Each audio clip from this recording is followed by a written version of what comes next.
कहानी में छिपे राज को जान पाएंगे। मेरी मेडिकल रिपोर्ट में साफ साफ लिखा था कि मैं कभी बाप नहीं बन सकता, इसलिए मैंने अपनी पहली पत्नी को तलाक दे दिया था। लेकिन मेरी दूसरी पत्नी से मुझे 2 बच्चे थे, लेकिन वे बच्चे मेरे नहीं थे तो किसके थे? बाप की अच्छी खासी दौलत थी, इसलिए मुझे पता था जिस लड़की पर भी हाथ रख दूंगा वो मेरी हो जाएगी। नित्या को मैंने एक शॉपिंग मॉल में देखा था, पहली ही नजर में दिल दे बैठा और मम्मी से साफ लफ्जों में कह दिया शादी करूंगा तो बस उसी लड़की से। मम्मी ने नित्या के घर रिश्ता भेज दिया और उसके घर वालों को भी कैसी दिक्कत होती, इतने पैसे वाले दामाद मिलना उनकी पहुंच से बहुत दूर था।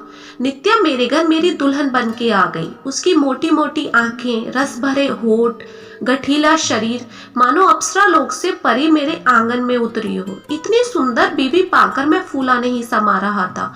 उसके होठों का चुंबन किसी बिजली के करंट की तरह मेरे जिस्म में कंपन पैदा कर रहा था।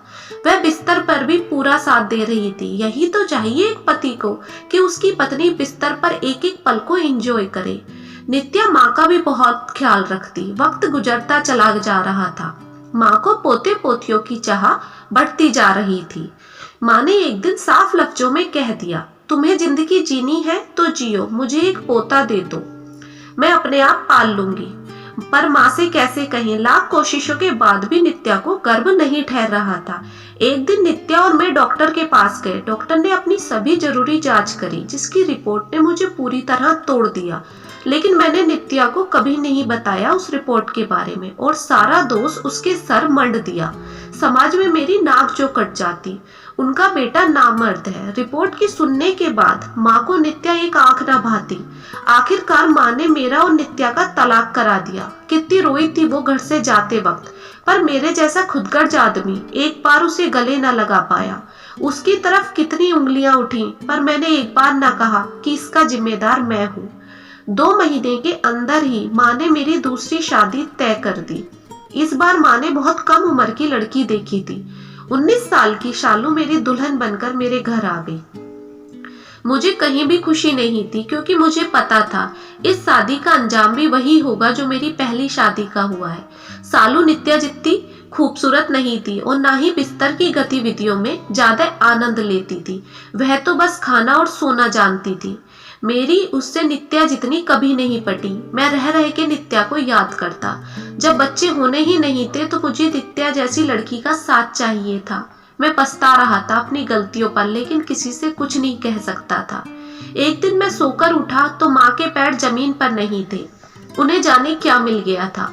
मेरे पास आकर उन्होंने मेरा माथा चूम लिया। तू बाप बनने वाला है करण। मेरे पैरों तले जमीन खिसक गई। शालू चरित्रहीन है, इसलिए मेरे साथ बिस्तर पर ऐसा बर्ताव करती है। पर मैं किसी से क्या कहता, सारी गलतियां अपने आप करे बैठा था। सच बता देता तो दुनिया मुझे जीने ना देती। शायद मेरे पाप की सजा मिल रही है मुझे। मैं अपने होठ सीकर बैठ गया। सालू ने एक बेटे को जन्म दिया। माँ की तो मानो उम्र बढ़ गई हो, पर मैं उस बच्चे को सीने से नहीं लगा पाया। घिन आ रही थी मुझे उस बच्चे से। देखते ही देखते मैं 2 बच्चों का बाप बन गया था, लेकिन दुनिया के लिए। वैसे एक चरित्रहीन औरत का पति और नाजायज बच्चों का बाप हूँ मैं। एक दिन नित्या ने मुझे कॉल करके घर बुलाया। मुझे लगा कि उससे माफी मांग लूंगा अपने पापों की, पर उसने मुझे जो सच बताया उसे सुनकर मैं सन्न रह गया।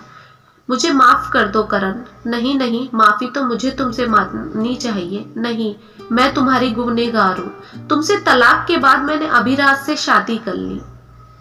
अभिराज, जिससे मैं तुमसे शादी से पहले से ही प्यार करती थी, पर मेरे घर वालों ने मेरी शादी तुमसे करा दी।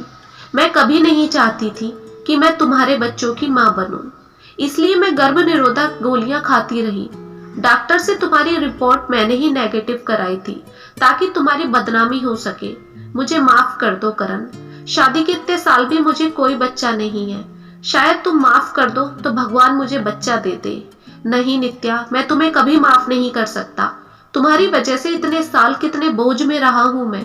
अपने बच्चों को कभी बाप की नजर से नहीं देखा और अपनी पाक साफ पत्नी को चरित्रहीन समझता।